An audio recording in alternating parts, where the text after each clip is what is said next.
2 ಮೀಟ್ರಿಗಿಂತ ಹೈಟಲ್ಲಿ ಕೆಲಸ ಮಾಡ್ತಾವನೆ ಅಂತಂದರೆ ಆ 2 ಮೀಟ್ರಿಗಿಂತ ಹೈಟಲ್ಲಿ ಇರಬೇಕಾದ್ರೆ ಒಬ್ಬ ಮನುಷ್ಯಂಗೆ ಸೇಫ್ಟಿ ಪ್ರಿಕಾಷನ್ಸ್ ಅದು ಭಾಳ ಮುಖ್ಯ. ಸೇಫ್ಟಿ ಜಾಕೆಟು, ಸೇಫ್ಟಿ ಏನು ಕೊಟ್ಟಿಲ್ಲ ಅಣ್ಣ, ಸೇಫ್ಟಿ ಏನು ಕೊಟ್ಟಿಲ್ಲ ನಿಮಗೆ? ಅಲ್ಲ, ಗ್ಯಾಂಗ್ ಮ್ಯಾನ್ ಯಾರಾದರೂ ಆಗಿರಲಿ ಸರ್, ಆ safety shoe, reflecting jacket, helmet ಯಾವ್ದು ಏನೂ ಕೊಟ್ಟಿಲ್ವಾ?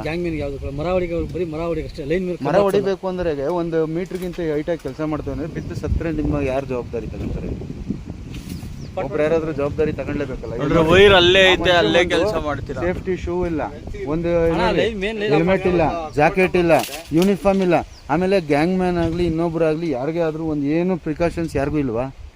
ಯೂನಿಫಾರ್ಮ್ ಮತ್ತೊಂದೇನು ಇರ್ಬೇಕಲ್ಲ, ಅದೆಲ್ಲ ನಾನು ಪ್ರತಿಯೊಬ್ಬರಿಗೂ. ವೈರು ನೋಡೋಣ, ಅಲ್ಲೇ ಐತೆ ವೈರು.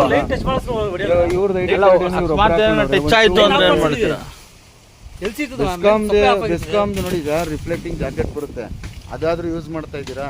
ಹೋಗ್ಲಿ, ನಿಮ್ಗೆ ಇವಾಗ ಮಾಡ್ತಾ ಇದ್ದೀರಲ್ಲ ಕೆಲಸ, ನಿಮಗೆ ಇವ್ರದ್ದು ಏನು ಫಾರೆಸ್ಟ್ ಡಿಪಾರ್ಟ್ಮೆಂಟ್ ಅವ್ರು ಯಾರ್ದು ಪರ್ಮಿಷನ್ ಅವಶ್ಯಕತೆ ಇಲ್ವಾ? ಎಲ್ಲ ಚಿಕ್ಕದು ಒಂದು ರೆಂಬೆ ಕಡಿತೀರಾ ಅಂದ್ರೂ ಯಾವುದೇ ಪರ್ಮಿಷನ್ಸ್ ಬೇಕಿಲ್ವಾ ನಿಮಗೆ? ನಾವು ಕೇಳ್ತೀವಿ, ಅವ್ರೇ ಹೇಳ್ತಾರೆ. ಅಲ್ಲ, ಹೇಳಿರ್ತಾನೆ ಲೆಟರ್ ಮುಖಾಂತರವಾಗಿ ಬರವಣಿಗೆಯಲ್ಲಿ ಏನು ಕೊಡಲ್ವಾ? ಬರವಣಿಗೆ ಯಾವ ಬೇಕಾದಂಗೆ ಬಿಟ್ಟಿಯಾಗಿ ಯಾವಾಗ ಬೇಕು ಹೋಗೋದು. ಇವಾಗ ನೆನ್ನೆ ಅಷ್ಟು ಎಲ್ಲ ಮರಗಳು ಹೊಡೆದು ರೆಂಬೆಗಳು ರೋಡ್ಗೆ ಬಿಸಾಕಿ ರೋಡ್ಗೆ ದಾರಿನೇ ಇಲ್ದಂಗೆ ಅಧ್ವಾನ ಮಾಡಿ ಮುಚ್ಚಿಬಿಟ್ಟು ಹೋಗಿದ್ದೀರಲ್ಲ. ಇವಾಗ ಆ ವ್ಯಕ್ತಿ ಅಪ್ಪ ಹೇಳ್ತಾನೆ, ನನಗೆ ಹೊಡೆಯಕ್ಕೆ ಹೇಳೋರು ಹೊಡೆಯೋದು ನನ್ನ ಕೆಲಸ, ಎತ್ತಾಕೋದು ಯಾವನ್ ಬೇಕೋ ಎತ್ತಾಕೊಂಡ್ಲಿ ಅಂತ. ಯಾರು ಬಂದು ಎತ್ತಾಕೋದು ಅದು ಕೆಲಸ? ಎತ್ತಾಕಲ್ಲ. ನಮ್ಮ KEB ಯಾವುದೇ ಫೆಸಿಲಿಟೀಸ್ ಕೊಡಲ್ಲ, ನನ್ನ ಜವಾಬ್ದಾರಿ ಅಲ್ಲ ಅದು. ಹೊಡೆದ್ರಲ್ಲಿ ಬಿದ್ದಿರ್ತದಷ್ಟೇ. ನಗರಸಭೆಯವ್ರು ಬಂದು ಎತ್ತಾಕೊಬೇಕು, ಇಲ್ಲ ಪಂಚಾಯತಿಯವ್ರು ಬಂದು ಎತ್ತಾಕೋಬೇಕು. ನಮ್ಮದು ಜವಾಬ್ದಾರಿಗಳಲ್ಲ ಅದು. ಮತ್ತೆ ಯಾರು ತಗೊಂತಾರೆ? ನೀವುಗಳೇ ಜವಾಬ್ದಾರಿ ತಗೊಂಡಿಲ್ಲ ಅಂದ್ರೆ ಸಾಮಾನ್ಯ ಜನ ರೋಡಲ್ಲಿ ಓಡಾಡೋರು ಅವ್ರವ್ರು ಎತ್ತಾಕಂತಾರ? ನೋಡ್ರಿ, ನಮ್ಮೂರ್ನ ಎಷ್ಟು ದೌರ್ಜನ್ಯ ಮಾಡಿ ರೇಪ್ ಮಾಡ್ಬಿಡ್ತಾವ್ರೆ ನಮ್ಮ ಹಸನಘಟ್ಟನ ಅಂತಂದ್ರೆ ನಿಜವಾಗ್ಲೂ ಹೇಳ್ತೀನಲ್ಲ, ಸಾಮಾನ್ಯವಾಗಲ್ಲ. ಈ ರೋಡ್ ಏನೈತಲ್ಲ, ಇದು ಈ ರಸ್ತೆ ಸುಮಾರು 30 ವರ್ಷದಿಂದ ಆಗಿರೋ ರಸ್ತೆ ಇದು. ಇಲ್ಲಿವರೆಗೂ ನಾಯಕರು ಹೇಳ್ರಿ, ಓಟಿನ ದಿನ ಬಂದು ಏನು ನಮಸ್ಕಾರ ಹೇಳ್ಬಿಟ್ಟು ಹೋದ್ರಲ್ಲ, ಅವ್ರು ಬಿಟ್ರೆ ಅದಾದ್ಮೇಲೆ ನಂತರ 30 ವರ್ಷದಿಂದ ಒಂದು ತ್ಯಾಪೆ ಹಾಕಿಲ್ಲ, ಒಂದು ಗುಂಡಿ ಮುಚ್ಚಿಲ್ಲ, ಆ ಮೋರಿಗಳು ಬಿದ್ದೋಗವೆ ಮುಚ್ಚಿಲ್ಲ, ಏನೋ ಒಂದು ವ್ಯವಸ್ಥೆನೇ ಈ ಊರಿಗಿಲ್ಲ. ಸರಿನಾ? ಮೋಟ್ರ್ ಆನ್ ಮಾಡಕ್ಕೆ ಬರ್ತಾನೆ, ಮೋಟ್ರ್ ಆನ್ ಮಾಡಕ್ಕೆ ಬಂದಿದ್ದ ಒಂದು ಪಂಚಾಯತಿಯವನು ಇಲ್ಲೇ ಅವಕಾಶ ಸತ್ತೋಗ್ಬೇಕು ರಾತ್ರಿ ಹೊತ್ತು. ಅದನ್ನೇ ನೀಟಾಗಿ ಮಾಡ್ಕೊಳಕ್ಕಾಗ್ತಾಯಿಲ್ಲ ನಮ್ಮೂರಲ್ಲಿ. ನಮ್ಮೂರು ಚರಂಡಿಲಿ ಯಾವುದ್ರಲ್ಲೂ ಒಂದರಲ್ಲಾದ್ರೂ ಚರಂಡಿಲಿ ನೀರು ಹೋಗ್ತವೆ ಅಂತಂದರೆ ವ್ಯವಸ್ಥೆ ಇದ್ದರೆ ನಾನು ಹೇಳ್ರಿ, ನಾನೇ ಅವ್ರ ಕಾಲು ಕೆಳಗೆ ಬಂದು ತೂರ್ಬಿಡ್ತೀನಿ 3 ಸರಿ.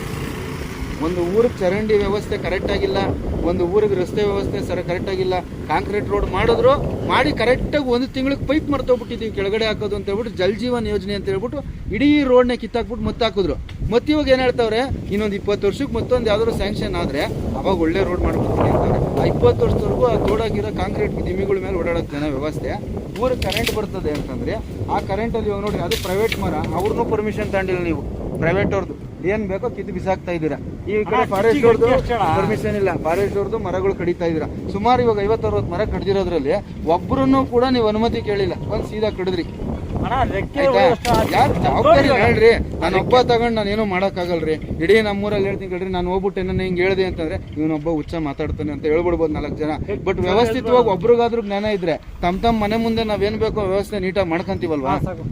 ನಾಡು ನುಡಿ ದೇಶ ಅಂದ್ರೂ ಅದೇ ತಾನೇ, ಮಾಡ್ಬೇಕು ತಾನೇ. ನೀವು ಮಾಡ್ತಾ ಇರೋ ಕೆಲಸ ಅಟ್ಲೀಸ್ಟ್ ಅಧ್ವಾನ ಮಾಡೋ ಬದಲು ನೀಟಾಗಿ ಸರ್ ಈ ಥರ ಮರಗಳನ್ನ ಅಟ್ಲೀಸ್ಟ್ ಹಿಂಗೆ ಕಿತ್ತು ಬಿಸಾಕೋಬೋದು. ಟ್ರ್ಯಾಕ್ಟರ್ ತಗೊಂಬಂದು ನಿಲ್ಸ್ಕೊಂಬಿಟ್ಟು ಅದನ್ನ ಕಡಿದು ಹಾಕೋಣ. ಲೈನ್ ಟಚ್ ಆಗ್ತೈತೆ ರೀ, ನಿಮ್ಮ ಲೈನ್ ಟಚ್ ಆಗ್ತೈತೆ, ಶಾರ್ಟ್ ಸರ್ಕ್ಯೂಟ್ ಆಗೈತೆ. ನೀವು ಮಾಡ್ತಾ ಇರೋದು ಜನಗಳಿಗೋಸ್ಕರ, ನಿಮ್ಮ ಮನೆಗೇನು ಮಾಡ್ತಿಲ್ಲ. ಹಂಗಂದ್ಮೇಲೆ ವ್ಯವಸ್ಥಿತವಾಗಿ ಯಾವ ರಂಬೆ ಟಚ್ ಆಗ್ತೈತೆ, ಆ ರಂಬೆ ಬೇಕಾಗಿರೋ ಅವಶ್ಯಕತೆ ಇರೋದನ್ನ ಕಡಿಯೋಣ.